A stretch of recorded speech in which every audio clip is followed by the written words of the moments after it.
नमस्कार, NB news देख रहे हैं आप और मैं हूं आपके साथ मुस्कान। स्वागत है आप सभी का राजधानी लाइव में। बात देश की आर्थिक राजधानी मुंबई की करेंगे, जहां से सटे काशी मीरा के मुंशी कंपाउंड में रहने वाला 10 साल का अब्दुल रहमान अपने दोस्त के साथ घर में ही कुछ दूरी पर मौजूदगी में बरसाती नाले के चपेट में आ गया है। दरअसल ये जो युवक है, ये बरसाती नाले के करीब 3 बजे शौच के लिए घर से निकला था, लेकिन इस दौरान अब्दुल का पैर फिसल गया और खुले नाले में जा गिरा।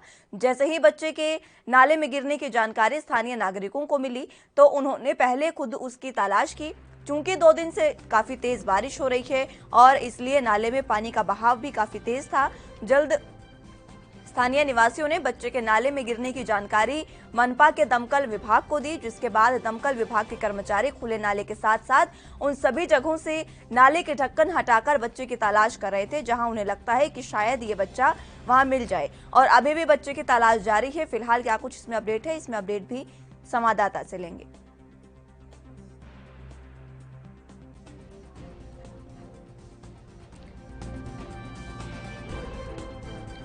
तो बरसाती नाले में जिस तरीके से लगातार बारिश हो रही है, बरसाती नाले में पानी अटा पड़ा था और इसी बीच एक 10 साल के अब्दुल रहमान नामक बच्चे की जो है उसमें गुम हो गया है। वो बच्चा शौच करने के लिए घर से निकला था, लेकिन उसका पैर फिसलने की वजह से वो नाले में जा गिरा। फिलहाल अभी तक उसकी जानकारी नहीं मिल पाई है, लेकिन मनपा के जो तमाम अधिकारी हैं, पूरा प्रशासन उसको बच्चे को ढूंढने में लगा हुआ है।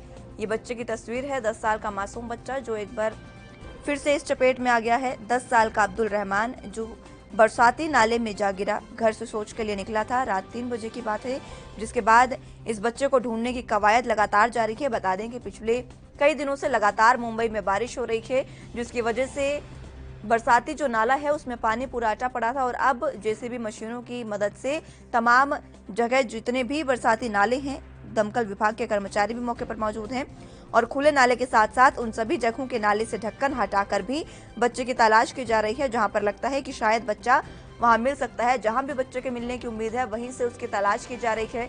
अब देखना होगा कि कब तक मनपा और दमकल विभाग के कर्मचारी जेसीबी मशीन की सहायता से या अन्य किसी सहायता से बच्चे को ढूंढ पाते हैं। बरसाती नाले ने 10 साल के मासूम को निगल लिया।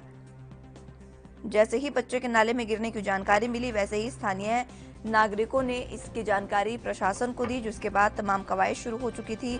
बच्चे के परिजनों में काफी रोष है, परिजन काफी परेशान दिखाई दे रहे हैं, क्योंकि 10 साल का मासूम ये बच्चा था जिसकी बरसाती नाले में जो गिर गया है उसकी अभी तक तलाश जारी है। कोई भी जानकारी अभी तक बच्चे की नहीं मिल पाई है।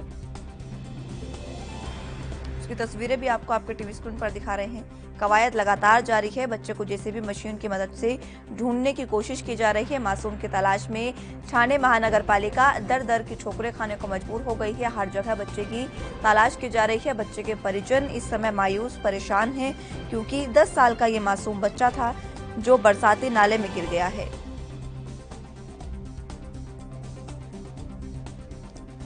बता दें कि ये बच्चा शौच के लिए निकला था, लेकिन पैर फिसलने से ये खुले नाले में गिर गया, जिसके बाद से इसकी तलाश जारी है। क्या कुछ इसमें अपडेट है, उस पर भी जानकारी लेंगे, लेकिन फिलहाल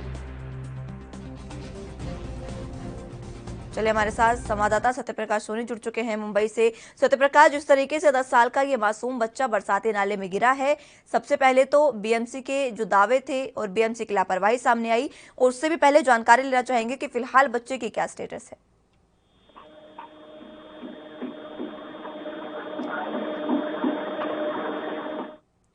सत्यप्रकाश, आवाज मिल पा रही है आपको? जी जी जी, फिलहाल मासूम बच्चे की क्या कुछ स्थिति है? क्या बच्चे को ढूंढ पाने में कामयाब हुई है प्रशासन? जी मुस्कान, देखिए देर शाम तक का जो जानकारी मिल रही थी कि बच्चे को जो है निकाल लिया गया है, लेकिन बेहद दुखद बात यह है कि बच्चा अब जिंदा नहीं रहा। रहमान नाम का जो बच्चा था उसकी मौत हो गई है। हालांकि निकाल लिया गया, लेकिन पूरी जो लापरवाही का ठिकाना कहीं न कहीं महानगर पालिका यानी कि ठाणे महानगर पालिका इसकी जिम्मेदार बताई गई है। फिलहाल परिजन किस तरीके की मांग कर रहे हैं और इतना समय बच्चे को ढूंढने में लगा सत्यप्रकाश? देखिए मुस्कान, सबसे बड़ी लापरवाही कि इस तरह से बारिश के मौसम में जब तमाम गटर खुले रहते हैं और खोल दिए जाते हैं, तो बीएमसी की एक जिम्मेदारी बनती है कि कम से कम गटर के पास या तो कोई चिन्हित किया जाए या तो फिर इस तरह की कोई व्यवस्था की जाए जिससे कोई अनजान शख्स जब आए तो गिर न जाए। लिहाजा महानगर पालिका की सीधे तौर पर लापरवाही देखी जा रही है। कि महानगर पालिका ने इतनी बड़ी लापरवाही करते हुए गटर को खुला छोड़ दिया। लिहाजा जब बच्चा बाहर निकला और फिसल गया और सीधे गटर में चला गया, लोगों के सामने बच्चा चला गया, लेकिन लोग देखते रहे। लेकिन पानी का बहाव इतना तेज था कि उसको बचाने में लोग नाकामयाब रहे। लेकिन सत्यप्रकाश, ये बात सही है कि बीएमसी पर सीधे सीधे सवाल उठते हैं, क्योंकि अगर बारिश की वजह से गटर को खुला भी छोड़ा है तो वहां पर साइन बोर्ड लगाने चाहिए थे या फिर जनता को पहले ही जागरूक करना चाहिए था। और ये देखने में भी आती है ऐसे लापरवाहियां बार बार, क्योंकि ये एक गटर नहीं है, ऐसे बहुत से गटर हैं जो बीएमसी द्वारा बरसाती पानी को बहाने के लिए खोले जाते हैं। यह तो मुस्कान, देखिए, जब मुंबई सहित सारे इलाके में जब तेज बारिश होती है या जलभराव की स्थिति ज्यादा भयावह हो जाती है कि तमाम जो लोग पुल्स होते हैं, जो रोड के ऊपर जो तमाम गटर के ढक्कन रहते हैं, उनको खोल दिया जाता है पानी जल्दी से निकल जाए। लेकिन उसके खोलने के बाद एक चिन्हित किया जाता है, एक सिस्टम लगाया जाता है जिससे इस तरह की कोई स्थिति अगर बनती है तो तुरंत उससे निपटा जाए। लेकिन जबकि कई बार देखा गया है कि सिक्योरिटी गार्ड को भी तैनात कर दिया जाता है इलाके में कि किसी तरह की स्थिति अगर बिगड़ती उससे निपटा जाए। लेकिन जिस तरह से मीरा रोड की एक घटना है, वहां पर न कोई सिक्योरिटी गार्ड था, न कोई बताने वाला था कि यहाँ ढक्कन खुला हो। लिहाजा अब बच्चे की जान गंवाकर जो है कहीं न कहीं इस भुगतान को भुगतना पड़ा है। लेकिन जिस तरह से यहाँ उनके परिजन और आसपास के लोग आक्रोशित है, उनका कहना है कि आज जो है थाने महानगर पालिका के दफ्तर के बाहर धरना प्रदर्शन किया जाए और मांग की जाएगी कुछ बच्चों को न्याय मिले। लिहाजा बच्चों के तो जो डेड बॉडी मिली है उनको परिजन को दे दिया गया है, लेकिन जिस तरह से स्थिति लगातार बिगड़ती जा रही है वो कहीं कहीं अब थाने महानगर पालिका के प्रश्न चिन्ह खड़ा करता है। सत्यप्रकाश, परिजनों की क्या कुछ फिलहाल मांग है, क्योंकि जिस तरीके से इस बच्चे ने अपनी जान गंवाई है ये सीधे तौर पर प्रशासन की लापरवाही है। अब इस पर परिजन क्या कुछ मांग कर रहे हैं और क्या कुछ फिलहाल उनकी स्थिति है? देखिए, परिजनों का मांग यही है कि इस तरह की जो लापरवाही हो किसी और के साथ ना हो। हालांकि परिजन काफी समझदार है, लेकिन जिस तरह से स्थिति बच्चे की जो तस्वीरें देखने को मिली वो बेहद डरावनी है, क्योंकि बच्चा पूरी तरह से करीब 14 से 15 घंटे जो है पानी में रहा और आखिरकार उसको निकाल लिया गया, लेकिन उसकी मौत हो गई। दूसरी आम तस्वीरें आपको बताएंगे मुस्कान कि मीरा रोड से सटे नारा सुपारा इलाके में भी रविवार को देर शाम जो है 10 साल का एक बच्चा अमोल सिंह नाम का, वह भी पानी इसी तरह की गटर में जो बह गया। अब तक उसकी डेड बॉडी नहीं मिली है। हालांकि महानगर पालिका दर दर अब भटक रही उसकी बॉडी की तलाश में, लेकिन अब तक मिली नहीं है। तो लिहाजा आज पूरे दिन जो है वह दोबारा जो है सर्च ऑपरेशन चलाया जाएगा। इस तरह की जानकारी जो है सारे महानगर पालिका ने दिया है। तो अब प्रशासन क्या कुछ आगे की कार्रवाई कर रहा है सत्यप्रकाश? जिस तरीके से ये गटर खुले हैं, क्या अब इस घटना से सबक लेकर इनके पास साइन बोर्ड लगाए जाएंगे या फिर कोई और जो पूरी तैयारी होती है वो की जाएगी? देखिए मुस्कान, ये कोई नई बात नहीं है जब महानगर पालिका या फिर थाने महानगर पालिका की इस तरह की लापरवाही सामने आती है। थाने नगर पालिका में इस तरह की दो लापरवाही महज 2 दिन में, यानी कि एक 4 साल का मासूम जो है अब्दुल रहमान और दूसरा 10 साल का मासूम अमोल सिंह, दोनों जो है पानी में बह गए। हालांकि एक की डेड बॉडी मिली है, लेकिन दूसरे की तलाश अभी भी जारी है। लेकिन थाने महानगर पालिका का फिर वही रवैया रहा है कि आगे से ध्यान रखा जाएगा, इस लापरवाही में जिसकी गलती है उसके ऊपर कार्रवाई की जाएगी। इस तरह की बातें जरूर सामने आएंगी। लेकिन अभी भी कोई जो दावे हैं वही किए जा रहे हैं, कोई भी जमीनी हकीकत पर कार्रवाई बीएमसी द्वारा नहीं की जा रही है। इसको लेकर अब सरकार क्यों नहीं सतर्क होती है सत्यप्रकाश? ये बड़ा सवाल है, क्योंकि जब एक राज्य जितना बजट बीएमसी का है उसके बाद भी जब इस तरीके की स्थिति देश की आर्थिक राजधानी में रहती है तो वाकई ये दुर्भाग्यपूर्ण है। और इस तरीके की घटनाएं अगर ऐसे चलता रहा तो बहुत बार देखने को मिलेंगी। तो मुस्कान, देखिए, जब कोई घटना हो जाती है न सिर्फ महानगर पालिका बल्कि थाने महानगर पालिका की कमजोरी साफ तौर पर दिखाई देती है। सबसे आम बात जब जल भराव की स्थिति होती है उस दौरान मुंबई में या थाने में देखा गया है कि महानगर पालिका या थाने महानगर पालिका खुद नहीं आती है, लिहाजा उनके जो कर्मचारी आते हैं वो ढक्कन खोलकर चले जाते हैं। अब जाहिर तौर पर इतनी बड़ी लापरवाही, जान माल का खतरा लोगों के बीच में रहता है, ढक्कन खोल के चले जाते हैं, ऐसे में लोगों की स्थिति बिगड़ जाती है। अमूमन क्या होता है कि रोड पर जब ढक्कन बंद रहते तो पता ही नहीं लगता कि ढक्कन खुले हैं या बंद है, या कोई पेडेस्ट्रियन पदयात्री आता है या फिर वाहन चालक आता है। ऐसे में ढक्कन खुले होने की वजह से या तो उनकी गाड़ी चली है, वो खुद चले जाते हैं। कई तस्वीरें मुंबई में इस बारिश में ही देखा गया है कि कई महिलाएं, कई बच्चे जो है पानी में डूबते बच्चे में कई लोगों को बचाया भी गया है। अब ऐसे में जो थाने महानगर पालिका की एक जो जानकारी मिली है कि 2 बच्चे जो गए थे उनमें से एक बच्चे की तलाश तो कर ली गई, लेकिन दूसरे की तलाश 48 घंटे से की जा रही है, लेकिन कोई जानकारी कोई सुराग अभी थाने महानगर पालिका को नहीं है। लिहाजा आज पूरे दिन जो है सर्च ऑपरेशन किया जाएगा। सर्च ऑपरेशन भी, और दूसरी तरफ परिजन भी कह रहे हैं कि वो भी धरना प्रदर्शन करेंगे। और फिलहाल जिस तरीके की स्थिति है उसको लेकर धरना प्रदर्शन हालांकि सही नहीं है, लेकिन परिजन जो मांग कर रहे हैं उनकी सिर्फ इतनी मांग है कि ये जो भी तमाम स्थितियां हैं इसको सुधारा जाए और किसी और बच्चे के साथ इस तरीके की जो वारदात है वो ना हो सके।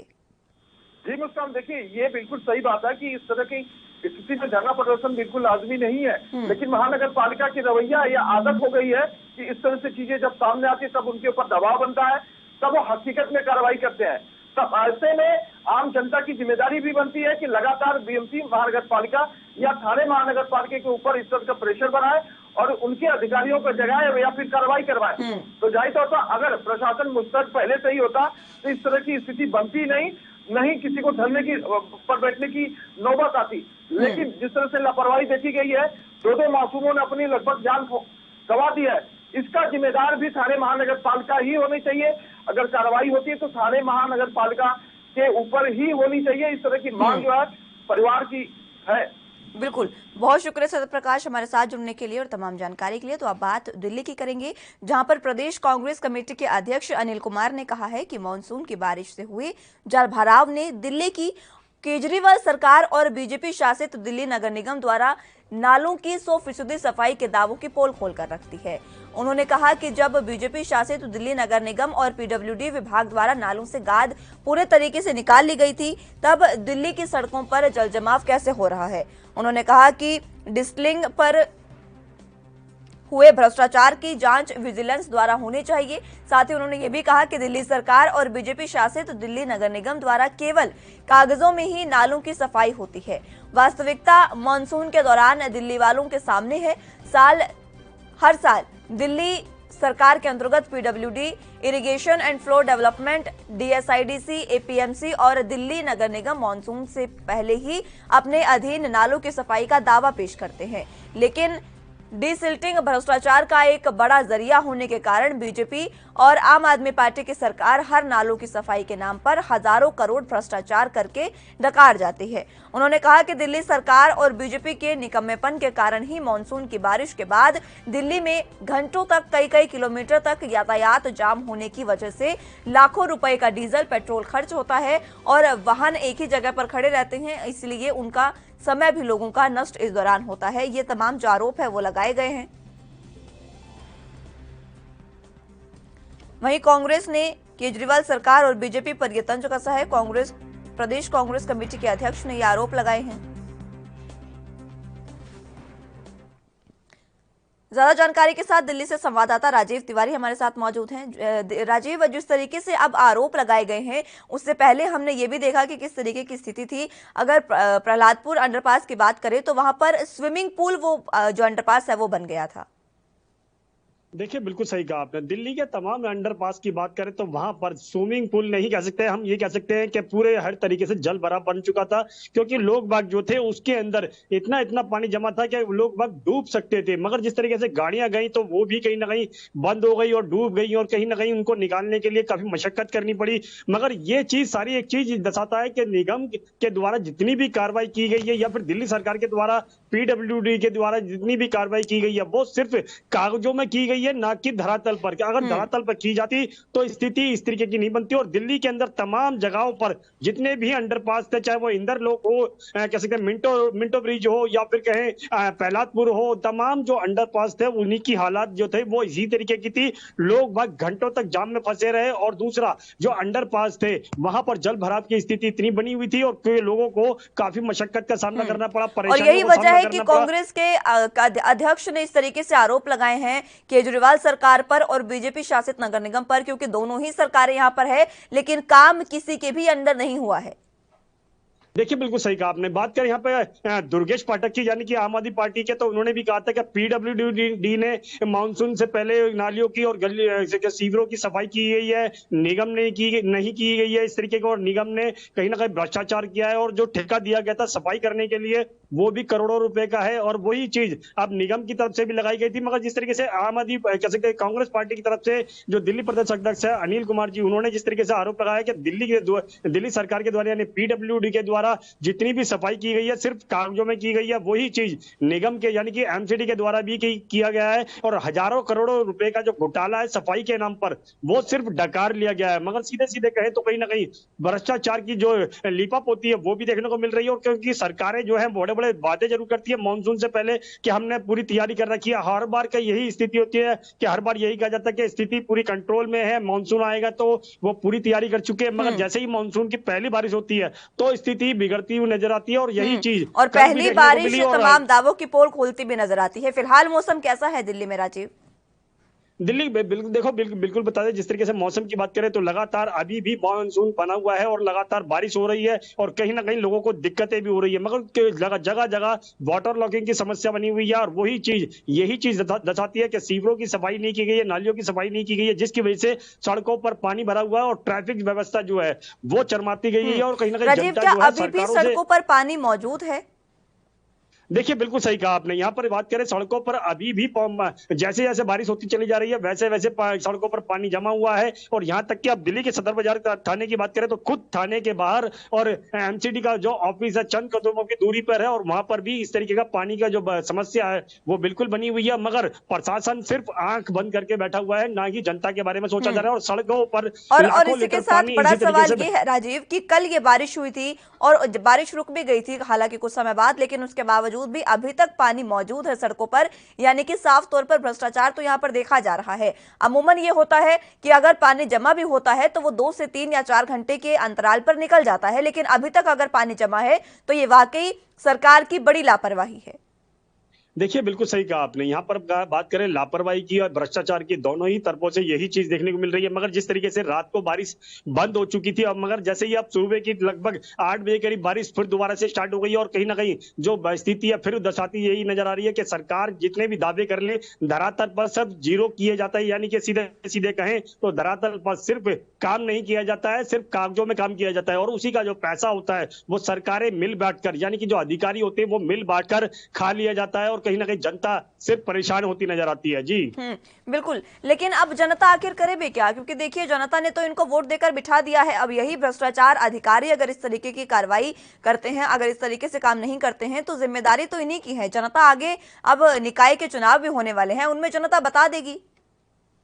देखिए बिल्कुल सही कहा आपने। यहाँ पर बात करें दिल्ली के अंदर 2022 के अंदर भी निगम के चुनाव है, यानी कि दिल्ली नगर निगम के चुनाव है और उसके अंदर जो परेशानियां जनता को हो रही है वो कहीं ना कहीं अब जनता जो है अपना गुस्सा भी दिखाएगी और अपना जो वोट है वो ऐसे जनता को, ऐसे नेताओं को देगी जो कहीं ना कहीं उनके लिए काम करे, मगर सिर्फ कागजों के अंदर काम ना करे। मगर अभी तक जो स्थिति बनी हुई है वो यही दिखाती है सिर्फ कागजों में काम हो रहा है, धरातल पर कोई काम नहीं हो रहा। जनता इसी तरीके से परेशान होती नजर आ रही है। लेकिन राजीव देखिए, देखना यह भी होगा कि हर बार जब निगम चुनाव होते हैं तो हर बार सरकार कहीं ना कहीं बदलती है, अधिकारी जो हैं वो बदलते हैं निगम के, लेकिन उसके बावजूद जो तमाम स्थिति है, तस्वीरें हैं वो यही रहती है। अधिकारी बदल जाते हैं, तमाम नेता मंत्री बदल जाते हैं, लेकिन दिल्ली की जो तस्वीर है मॉनसून के समय में वो इसी तरीके से देखी जाती है। और जो दिल्ली जो राजधानी है, फिलहाल राष्ट्रीय राजधानी है देश की, वो तमाम बार पानी पानी हो जाती है।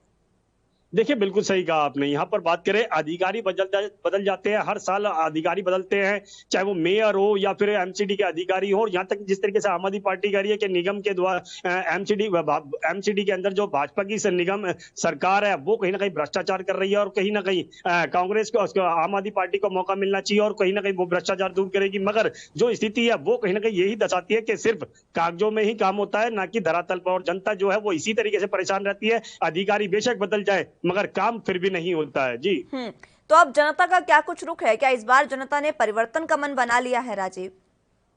देखिए बिल्कुल सही कहा आपने। यहाँ पर बात करें जनता की तो जनता बिल्कुल परेशान है और आने वाले चुनाव के अंदर लगभग 5-6 महीने बाद जो इलेक्शन होंगे यानी कि 2022 के अंदर, वो यही चीज दर्शाते हैं कि जनता जो है वो अपना गुस्सा दिखाएगी और कहीं ना कहीं जिस तरीके से निगम के द्वारा या फिर भ्रष्टाचार किया जा रहा है वो कहीं ना कहीं उखाड़ फेंकने की कोशिश की जाएगी और जो उन लोगों को वोट दिया जाएगा जो जनता के लिए काम करेंगे। अगर जो जनता के लिए काम नहीं करेगा तो उनको उखाड़ दिया जाएगा। मगर यही चीज जनता भी समझ रही है और जनता अब जो गुस्सा है वो कहीं ना कहीं वोट के जरिए लोगों को, नेताओं को दिखाने की कोशिश करेंगे। मगर देखना होगा कि निगम के चुनाव के अंदर कितने बड़े वादे किए जाएंगे और कितनी बड़ी लोगों की समस्या दूर की जाएंगी। जी लेकिन फिलहाल की जो स्थिति है उस पर अब आगे प्रशासन की क्या कुछ तैयारियां हैं? जो जल जमाव अभी तक हुआ है उस पानी को निकालने के लिए फिलहाल प्रशासन क्या कर रहा है? देखिए बिल्कुल ताज़ी जिस तरीके से बात करें निगम की, तो निगम लगातार कोशिश कर रही है, मगर कोशिश जो है वो सिर्फ कुछ जगहों पर ही देखने को मिल रही है। जैसे मिंटो ब्रोज हुआ, जहां पर वीआईपी एरिया है, वहां पर जरूर देखने को मिल रहा है कि हाँ, वहां पर वाटर की समस्या को दूर करने की कोशिश की जाती है। मगर जो ऐसी जगहें हैं, चाहे वो आजाद मार्केट हो या फिर इंदरपुरी हो या फिर इंदरलोक हो या फिर कहें प्रहलादपुर हो, यहाँ पर प्रशासन जो है जो वो बहुत ज्यादा ढीले रवैये से काम कर रहा है, जिसकी वजह से जो सड़कों पर पानी है या अंडरपास के अंदर पानी है, वो निकलने में काफी समय लगा रहा है और कहीं ना कहीं स्थिति और ज्यादा बिगड़ती नजर आ रही है। और जैसे ही रात को बारिश बंद हुई है और सुबह फिर दोबारा से बारिश स्टार्ट हुई है, उससे कहीं ना कहीं दोबारा से स्थिति बनती हुई नजर आ रही है जो कल भी देखने को मिली थी। जी ठीक है राजीव, बहुत शुक्रिया हमारे साथ जुड़ने के लिए और तमाम जानकारी के लिए। तो अब बात मध्य प्रदेश के इंदौर की करेंगे, जहां पर विजयनगर थाना क्षेत्र में सोमवार शाम से पहले एक सनसनीखेज गोलीकांड सामने आया है। गोली चलने की खबर से इलाके में हर आदमी में दहशत फैल गई है। जानकारी के मुताबिक गोलीकांड 2 शराब व्यवसायियों के बीच हुआ और हमलावर द्वारा लगातार चलाई गई गोलियां अर्जुन ठाकुर नामक एक शराब व्यवसायी को घायल कर गई, जिसे तुरंत नागरिक अस्पताल में भर्ती कराया गया और वहां पर अपोलो अस्पताल में उसके बाद उसे भर्ती कराया गया। हालांकि पुलिस के जिम्मेदारों ने मीडिया से बात करते हुए अर्जुन की हालत खतरे से बाहर बताई है। आरोपियों को जल्द पकड़ने की बात भी इस दौरान कही गई। गोली कितने राउंड चली है और ये अभी जांच का विषय है। इसी के साथ किसने चलाई है, इस पर भी पुलिस फिलहाल तफ्तीश कर रही है। मध्य प्रदेश की आर्थिक राजधानी इंदौर, जो कि एजुकेशन हब और व्यवसाय को लेकर जाना जाता है, ऐसे में इस बड़े शहर में किसी बड़े कांड का होना शहर की छवि को धूमिल कर जाता है।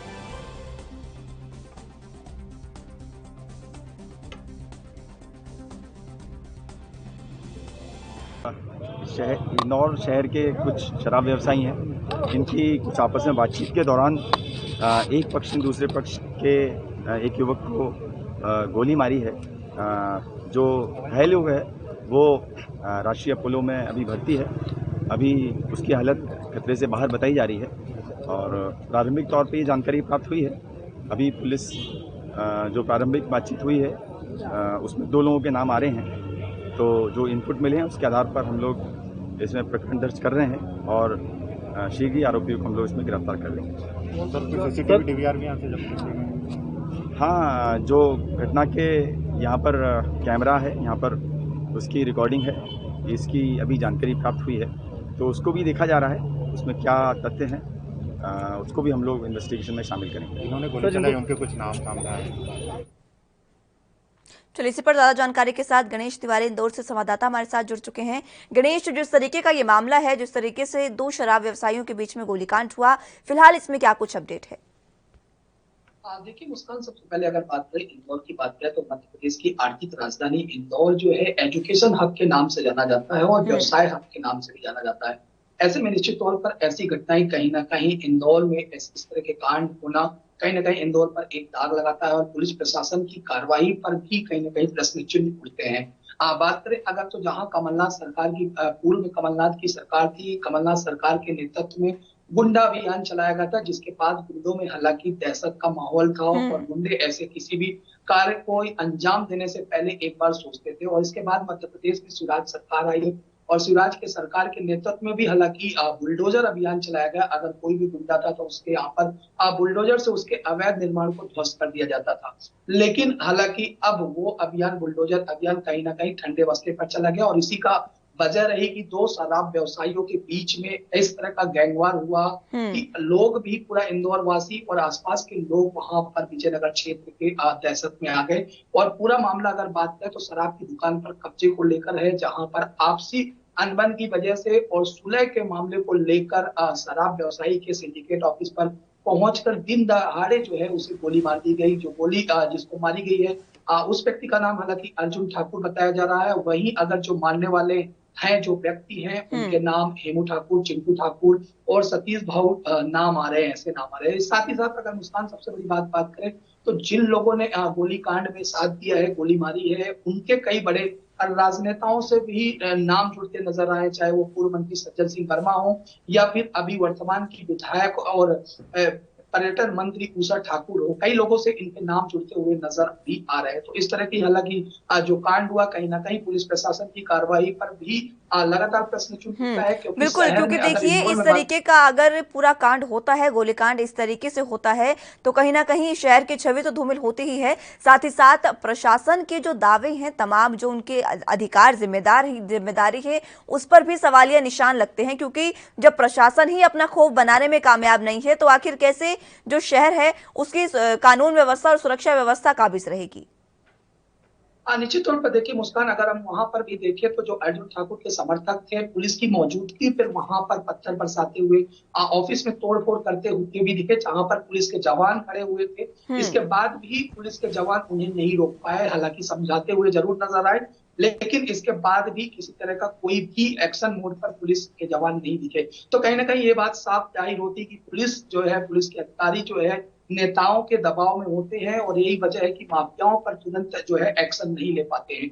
और अगर सबसे बड़ी बात करें तो इस तरह के जो माफिया पलते हैं और फूलते हैं, तो कहीं ना कहीं पुलिस अधिकारियों और नेताओं के संरक्षण में ही फलते फूलते हैं। क्योंकि अगर इन आरोपियों की ही बात करें तो इनके मामले जो है, इन कई थानों में अपराध दर्ज है, इसके बाद भी ना तो किसी तरह की गिरफ्तारी होती है, ना ही कोई कड़ा एक्शन लिया जाता है। और यही वजह है कि जो गुंडे होते हैं उनके इतने हौसले बुलंद हो जाते हैं कि वो इस तरह की घटना को अंजाम दे देते हैं, जिससे शहर की छवि तो धूमिल होती है, साथ ही पुलिस के अधिकारियों के कार्यशैली पर भी एक तरह से प्रश्न चिन्ह उठता है। और जो आम जनता का पुलिस पर भरोसा होता है, वो भी कहीं ना कहीं उठता हुआ दिखता है, क्योंकि आम जनता पुलिस पर एक ही पर भरोसा करती है, वो है पुलिस पर भरोसा करती है कि अगर उसके साथ किसी तरह का अन्याय होगा तो पुलिस के पास जाएगा। लेकिन पुलिस ही जब इस तरह से मजबूर और लाचार दिखती है, तो एक बड़ा प्रश्न उठता है, क्योंकि शहर में अगर बात करें, इंदौर में बात करें, जी मुस्कान, तो बिल्कुल, अब लगातार देखना अपराध होगा बढ़ रहे कि हैं। किस तरीके से इस मामले में कार्रवाई होती है और कब तक तमाम आरोपी जो हैं वो गिरफ्तार होते हैं।